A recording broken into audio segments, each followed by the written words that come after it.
and walks in this Dionysian, rock performer who, Jim Morrison, he got into a lot of fights, not because he was a fighter, but because he had this idea where he just pushed it so much, just to see how far he could press people's buttons. There was a lot of fights that he could have avoided, a lot of beatings that he could have avoided, but he just wanted to see where it would go. And there's also something about getting beaten up and taking all of that pain that did something for him, that gave him some kind of a moral high ground of like he had to be able to take lots of pain in order to be who he was, like in some kind of strange spiritual sense, to be a healer, like to put up with it as if like, is that all you got?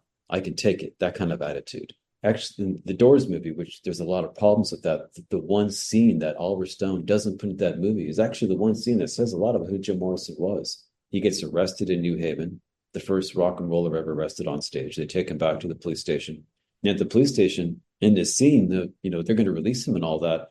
Jim Morrison just kept pestering and insulting the police officers, to the point where they're like, fuck you, and they just beat the shit out of him. And Jim Morrison did that a lot. In the book, I come also talk about an instance of Robbie Krieger where the Hells Angels are beating the shit out of him in a phone booth. Robbie Krieger sees Jim Morrison's face like pressed up against the glass and he's smiling while they're beating the shit out of him. Bill Cosgrave says the same thing. He was arrested one night in Venice Beach, taunting the officers and pushing it. And they threw him into the back of that car and they beat the shit out of him.